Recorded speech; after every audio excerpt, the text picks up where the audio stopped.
Okay, it's 11:30 here. It's 10:30 there. It's pretty early, Alexandra, but thank you for being here. I'm very glad. How are you doing today? I see that we are both a little bit tired, but I think it's the heat. I it's think the it's the heat. It's getting us a little bit tired. where are you right now? So I'm in London. This is where I'm typically based when I'm not traveling to some other conference events. I mean, for proof of people, the weather wasn't so bad, so it became intensely hot now. Yeah, I think all across Europe. So yesterday and today we're seeing record heat in London. So Yeah, I I'm saw. just escaping. It's crazy. I can't wait. So I'm wondering if you can't wait for London to start raining again and becoming like cold and humid, since there's all this heat now. It is going to be by the end of the week for sure. Oh, okay. So you're just getting intense heat, absolutely monstrous heat, and then just back to cold and rain.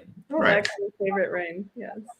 So I got to know you through first Twitter. I was like seeing all the stuff that you do. Then we got this amazing chance to meet at Proof of People in London, where I literally chased you. I was like, Alexandra, we have to meet. We have to talk. Cha cha cha. We were And singing karaoke in New York, man. Like we this were is also seeing, yeah, yeah, it was very nice. I saw you doing the duet with Robness. It was absolutely amazing. Yeah, amazing. highlights of the night. Yeah. I hope no one recorded that me singing. I did record a clip of it. If you don't know, it's in the X files. It never happened. And then we ended up all the way to the HFX like secret meeting in London, where we ended up like doing the drawing together, and I was able to listen to some of your conversations. There you go, FX. Yes, always. Are you doing something on FX or just collecting? I'm buying, Hoarding. Okay, okay. hodling. So Yes. maybe for those who don't know FX, because I don't think it's very popular in Italy, like not many people know about it. Would you say it's a marketplace or it's just a solution to create? It's a primary and secondary marketplace. Perfect. It's a marketplace to create Tezos NFTs that do have programming solutions for generative art, right? Yeah, so you can create long form generative art similar to art blocks. Perfect. Okay. And today we wanted to first get to know you a little bit better and see some of the projects that you are working on, that you founded, that you are co-working on. And what would you like to start from? Would you rather introduce us to Join XYZ or maybe the electric? Really depends if we want to go chronologically or if we want to go top. I think like maybe let's go quick recap of the past and then I can talk Absolutely. about the future. Yeah. So I did my master's art business at Sotheby's.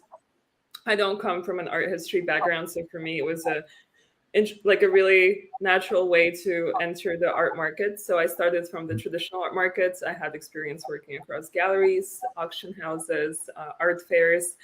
And then I quickly realized that I'm most excited to be in an agile environment where there are opportunities for growth, especially using technology, because I would see how tech has influenced books, music, and it was only a matter of time to influence the art industry. And this was a period of time when 2016, when Mhm. there wasn't that much still around, like um, auction houses started having a digital records of sales only like a couple of years back. Before that, there were some marketplaces that were doing well by providing data insights on artists' careers, but there wasn't that much still in terms of like having an established model of operation. And so my first sort of like big step, career step, was joining .art, the top level domain. So many people have website names now. .art. When I joined, it didn't exist yet. So our sort of like our goal was to grow the ecosystem, grow the adoption, and naturally, adoption would happen with people who are most knowledgeable about why digital matters, and those people were digital artists. So we started facilitating a lot of initiatives in this space, worked some. Wasn't the .art domain also like wasn't Marina Abramovic one of the main promoters of the .art domain as well? She was one of the early adopters. So the way that we launched was we had a handful of people who were like influential people in the art world. So Maria Abramovich Institute, they had, and they still have, MAI.art. Mm-hmm. It was also Kickstarter.art, MaxiMuseum.art, and many, many other. And I would travel and meet with these different sort of like early adopters to record their stories and their journey and sort of some of their best practices of moving towards the digital space. So this is like my first 2016, 2020. I mean, yes, it fits perfectly in the narration of what you were saying, that you were seeing technology impacting different markets and realities, but you didn't see it for art yet. And it's beautiful that it starts with your journey with the creation of the .art domain, which, by the way, I use. Yeah, I have Vandalo.art, and when I saw it, I thought it was an incredible opportunity and service. So I've been very excited to use it, and I've been recommending it to all my fellow artists. So glad to know that you were behind it all along. This is my website, just in case anyone wants to check it out. Yeah. All right, and so chronologically, after the .art amazing start, so Sotheby's .art. Well, so basically, while I was at the .art, I started being more of a like consultant freelancer, and then I had some extra time which I wanted to dedicate to curation, and I felt that there wasn't enough from the traditional art market respect for the digital art. Honestly, no one really cared that much. And there were a handful of people that cared. Like it was probably like Postmasters Gallery, Bitforums, Kinnick Gallery had a strong division always with Annika. And then Anka Kulit's gallery. So honestly, we knew each other. Like we all knew each other. And then I launched Electric Artifacts because I actually wanted to have an online space to make it accessible for anyone across the world to experience digital arts, but not just have like a grid, like a marketplace grid, but actually like interesting stories that could be narrated through a 2D environment. So what we did is we invited some artists for an inaugural show, like including Mario Klingman and some others that later on transitioned to NFTs. And they would record audio stories about their works. And so these audio stories would like live together with their work on the platform. And we would host like Zoom calls, inviting the curators, inviting the artists, educating people, like in small groups of people. This is pre-Clubhouse, pre-Twitter Spaces. What year was it? What year was it? 2017, 18? It was 2020. So this is when I first like sort of like minted my work, experimented. But even before that happened, before I entered like the blockchain space, like this is what we were sort of like working on. And then it was in 2021 that sort of it accelerated this push towards blockchain. And we did the first, we were working with Mike Taika and his GAN series of portraits of imaginary people that were quite famous. They were exhibited at Ars Electronica 3 years back. He was exhibited actually all across the world, but he never like took it as a professional career to be an artist because he also works at Google. And so what we did is we decided to put that collection on Hiccups Nung. And it was literally, I think, yeah, we were the first to, like, as a gallery representing an artist, to put a collection there. And I remember the day of the drop, the platform crashed. Like, it was all so early stage. But we had a big support from the Tezos Foundation. And sort of like it ended up being across the news. His collection was in the Forbes and the Arts news. Yeah.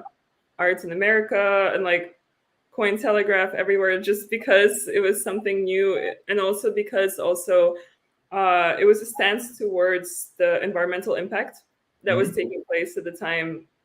And so I think that's what really helped that platform flourish early on with so many talented artists.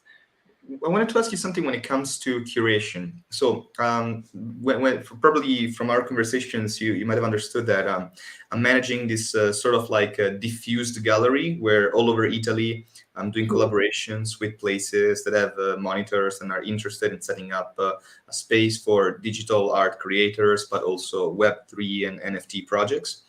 And one thing that I keep facing that I'm trying to develop an answer to, but I'm not sure, is how do you manage curation so that you're avoiding on one side the paywall of curation where you pay me, I exhibit you, and on the other hand, a very type of exclusive curation where there's only a specific circle of artists that maybe you're in contact with, or maybe that you and the people around you personally are interested in, and that feels a little bit exclusive to me because unless these people, these other artists, have connections to you or your network, it's unless they get recommended, they don't get really a chance to exhibit. And if we want to envision really a concept of an open gallery, open curation, how can we create a diffused curation? How can we create almost like on the blockchain, curators, validators, so to have a more fluid system? Yeah, it's a tough one. This was actually one of the first Twitter spaces that we ran last year with Nicole from Vertical, Fanny, and a couple of other people who are interested in this topic. Um, the problem is that typically you shouldn't have the curator be also a person that engages in selling of the work. And what we're seeing right now, most of the curators in the space are people who are also actively involved in the selling part. And it's a challenge. I think it's a challenge for everyone because everyone wants to like pump their own bags. But primarily it's happening because 2020 was like starving artists, 2021 is starving curators, 2022 still starving curators. And like, like we give so much attention to like, oh my God, we have to like help a certain amount of people, but then we quickly realize that we don't want to have gatekeeping, we don't want to have intermediaries, it's a free market, everything is great. So this was last year. But this year, we're seeing that actually, no, we do need curators because otherwise, you're going to have influencers curating and they're just going to bring like their friends. And this is exactly what's happening. Like, I'm not disregarding some of the, efforts that are out there. But I don't think the model was solved yet. And I see two different narratives taking place right now. So some people are saying we're just going to go back to the traditional art market model. It's going to be the same. And we all know that the art market is not perfect. Exactly. And then there's another wave of thought where, well, actually, the whole ethos of blockchain is, independence, decentralization, opportunities for elevation. And I think that anyone that is like, and yourself, like I know you do a lot of curation, I think it has to be um, there has to be a formula where you provide opportunities for younger artists, for emerging talents. Like every show that we curated, we always had at least 30 to 50%, it was emerging artists or artists that freshly graduated from university. Like maybe they had a show or two, but they're definitely like not making a career selling art. And I think this is the model that we need to strive towards. Yeah, I'm developing here in Italy this concept of social gallery, where the objective is not to create an exhibition for you to come and consume, where you come and you look at the artworks and you're like, oh wow, inspiring, interesting, or whatever it is. I'm not trying to create a product that I want to sell to you, so experience this collection. What I'm trying to do with this social gallery concept is let's have a gallery where artists come to exhibit their work, join physically, and it's the opportunity for them, and these are all small artists, emerging artists, for them getting the opportunity to show their artwork in a small social gallery with 30 inch screens or even 50-inch screens. Sometimes it's like amazing, and these amazing opportunities come up where here in Italy we don't really have an infrastructure, an organization, a network of all these artists collaborating and sharing information, how to be more independent, on how to make this their like a real job, or just like how to connect, to collaborate on projects. And that is sort of like the consequence of it. We have all these artists coming in, sharing information, but so far the model that we've used, which I did not like, was to approach it as a service. So you want to exhibit, you come and you pay. I don't think that the starving artist is the one that we should be seeking money from. At the same time, I don't want it to become a big ad for certain sponsors. So I'm still trying to figure out how to exactly manage it so that is a market of abundance, of inclusivity. So we have the artists coming in, we have them exhibiting, but at the same time, I don't have to play with FOMO. I don't have to play with, oh, we only have limited monitors and we're going to invite this collector who will see your work, so you better.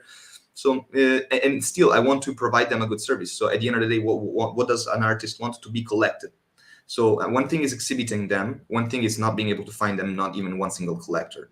So yeah, I'm still working on it. Hopefully, if I find some answers or if you get some ideas, let's continue doing some calls. It's definitely a tough one. But it's a matter of, are you providing the opportunity for art to be seen, or Yeah. are you providing the opportunity for art to be sold? And there is a fine balance. And some people would argue it has to be a good mix of both. But often when the art is sold, it's not always so accessible to be seen anymore. So it's good to have that growth pattern. But I think you're doing really interesting projects. I hope to come to Italy to actually experience one of them. But looking forward to that. I told you the next one is in Naples for Halloween. We're gonna run a funeral. I actually have a call with the Power Data group this week, where I'm gonna Oh, pitch them. they did a really cool thing in New York. The Crips and Weirdo wedding. Come on, I was there with the balaclava. It was very fun. Yeah, I attended the wedding. Okay, so we talked a little bit about electric artifacts. You are obviously active on so many layers, doing so many different things, and you also are a collaborator on another project, which is Join XYZ, right? Or do we have something else chronologically in your path? No, I think this is the perfect next step. So, like, I did a bit of consulting, like advisory services, but a couple of months back, it was such a natural fit, especially after we did the artist residency last year that was supported by the British Council and Ukrainian Cultural Foundation. Our focus was creative collaboration. So when I met this year the founders of Join, it just like made sense. So I have a full-time job at Join now. I'm a partnerships lead.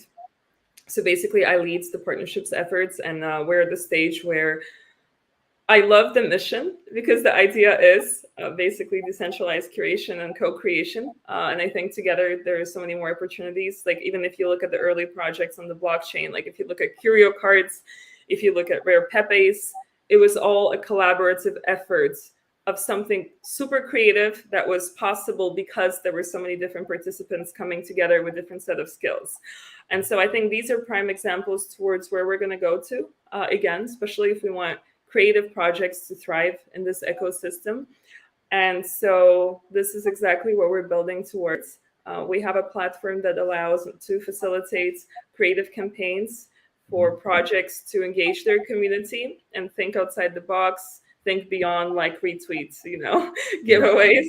And so literally what we do is we work with different projects right now to establish what is their unique angle of, creating something for their audience to participate in. And it doesn't even always have to be artists. It can be like anyone that's a holder of their collection or that's interested in their project, to be able to contribute so really unlocking that creative potential that I think we're seeing a lot of, especially on crypto Twitter.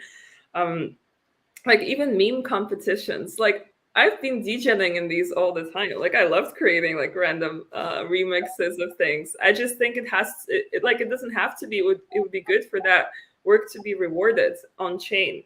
And so every time you participate in the project, like basically project founders can see that you're really advocating them, and there's an exchange going on. So some of the things that we recently did is we worked with Ninfa and Super Chief Gallery for a pop-up show in New York, which was really exciting. So we invited artists to mint on the new Ninfa marketplace, and then the winners were selected to be there. It was like last month. Now we're working with a couple of more projects launching next week. There's one open call, which I can't talk about yet, but I'm super excited. So I'll share with you as soon as it's done. So we'll be curating some more art. And then, other projects, they have creative tools that they want to encourage people to use, and they're providing like rewards for people to engage in them. Mhm. So there's definitely like a big level of creativity all around that I'm discovering every day, and so that's pretty exciting. About Ninfa, we recently I recently spoke with Carlo Borloni exactly for the event in Naples, and we are organizing a collaboration with them for a gallery. I don't know if you remember, I told you that I'm trying to collaborate with the Catacombs of San Gennaro, which are like these underground sort of like death funeral chambers, and we're going to be trying to project some artworks in there, all death themed, and So maybe we can like do an open call for all the artists I who mean. have this theme. I think if you already know Carlo and if you already spoke with Ninfa, one thing that we could do is that I introduced Carlo to an art curator here in Italy, which is called Crypto Art Italia. But objectively, since we're going to be using the Ninfa platform, it would make sense, Alexandra, to also implement an open call system based on the theme that we want to approach. Um, and so let me maybe organize a call with Carlo, so I can tell him that like I know you, that I know about the projects, and maybe we can get some more ideas running. And if you want to get involved, it will be the perfect occasion. So you are not full time, not part time, just like slightly involved. So we have the excuse to invite you and say, Alexander, you participated in this. I like how this is so live and transparent. So like, we're having a morning meeting while the whole Twitter can listen to what we're discussing. This is Yes, amazing. that is also true. And one last thing, one thing that I really love about Join XYZ is that I since I started doing Sewer Nation, the first event that we did had an interesting concept that we're still elaborating on because it's more complicated than we thought. But I really am a big fan of a new concept of working, of how we employ people. And we're talking about decentralized employment. So a sort of a situation where you don't have to be employed full-time or part-time with a company, but objectively, it's like when you go to the American high school, where you can make your package of education through majors and minors, and you select this and you create your educational sort of like package. Imagine something like that for work as well, where you can go through platforms like, for example, Join XYZ or D-Work or many other platforms that I'm seeing being created for DAOs. And if you have talents, you can see certain tasks that you think pertain to your talent, and you can organize your work schedule.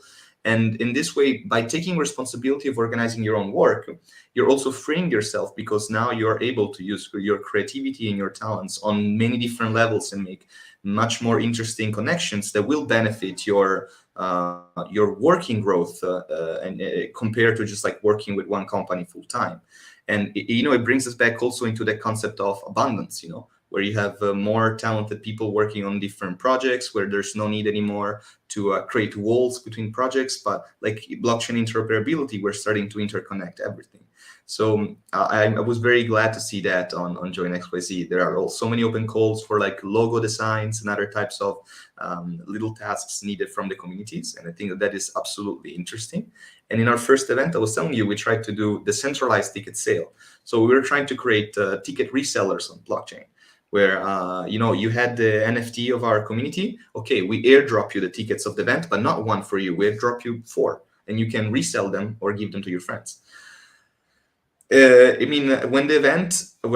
the event needs to pay itself through the tickets, that's very hard, because they might just give the tickets for free, or you can't control how much they sell the tickets for. But for example, for our last event in Milan, where tickets were free, it would have made sense to use it where, yes, I'm dropping it to you, but you're choosing the audience, if we had limited spaces. Luckily, we did not have limited spaces, so it was not the case. But I hope to be able to speak with you more in the future about decentralized employment.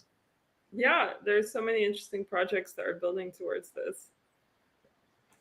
And okay, so to conclude our conversation, since we're getting to the closing, I wanted to have this moment of conversation with you about the topic that we were talking about earlier.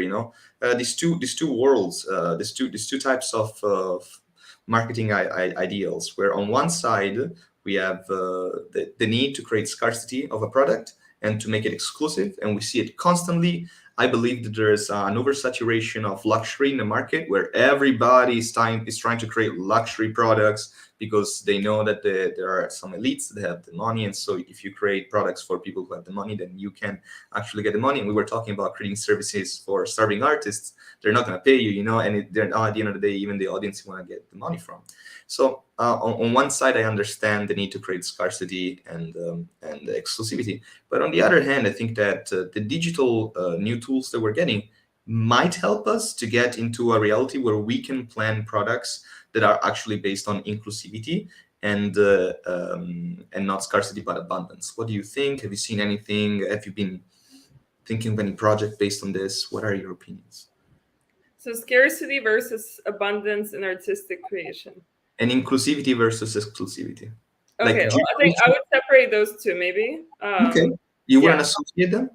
Well, one is about production, the other is about curation in a way, just to make it easier to answer. So in terms of like scarcity versus abundance, I think it's an everlasting question because there is this opinion that if you don't produce a lot of work, it will be more expensive. And I think for artists that are minting in highly curated platforms like Foundation or Super Rare, at the beginning, you wouldn't even have the opportunity to create editions. Like it would be only one-on-ones. And naturally, if you put a lot of time and efforts into one work, there's only so many one-on-ones you can produce over a year.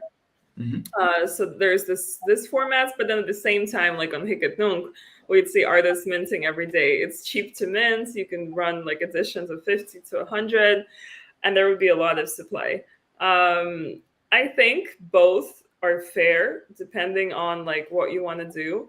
But I don't believe the myth that if you overproduce, it's going to kill your market. Like, I think that it's about you, who you are. Like if you're, so basically by controlling who you are as an artist, you're never going to reach your creative potential, or like you are going to reach it. But I think inside you will feel like you haven't like self-realized so many like other things that you want to be doing. And I've been speaking to artists who like share this same sentiments towards not limiting yourself, because it goes hand in hand, like creative production and inspiration and self-development. And maybe you don't need to mint everything. You can like keep producing, but you don't have to mint everything. But for some people, the process of minting, it's this final step of actualizing, like finishing the work.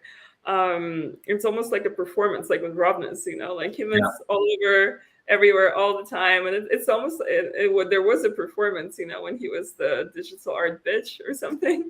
That was funny. But at the same time, like also the amount of work, if you look at long-form generative arts, artists all of a sudden release thousands of works. Has it killed their market? No, it only made it actually stronger because now they have a wider range of collectors.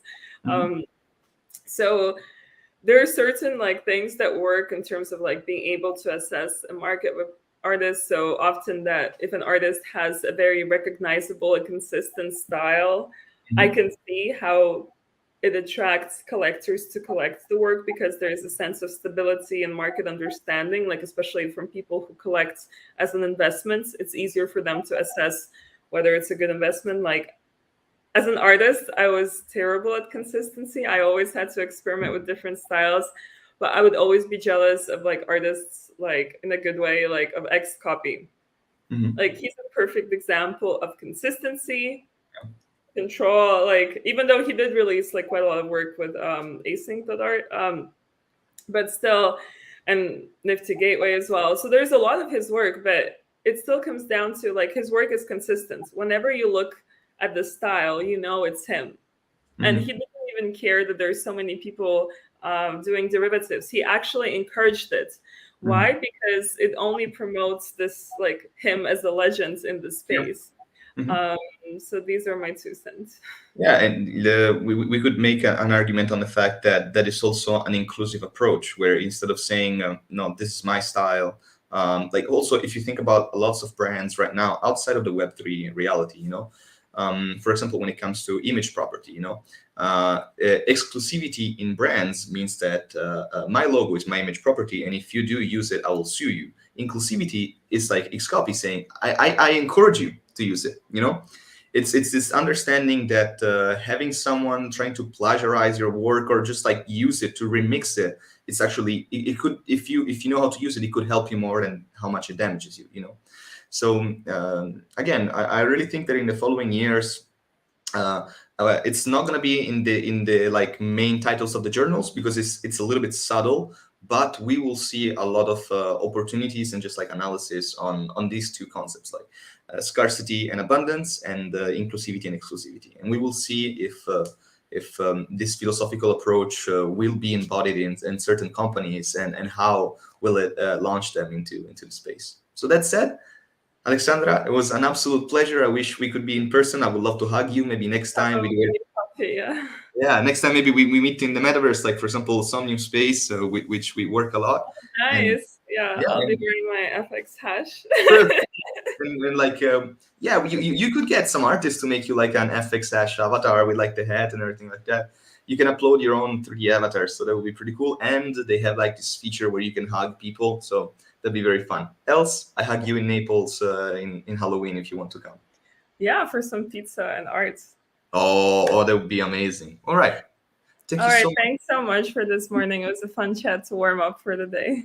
Oh, thank you. You were so sweet. And as always, like the more chances I get to speak with you, the more I realized how big of a beast you are, the stuff that you've been doing from the beginning. It's absolutely incredible. I can't wait to see where like your journey is going to bring you and what other amazing things you're going to whip out. So I'm truly excited about Join XYZ. I want to learn as much as possible about electric artifacts, maybe even be able to work with you guys one day. And please keep on going, because your vision is correct and you're making the right tools. So thank you so much. Let's go. All right, have a good one. Bye-bye. Bye.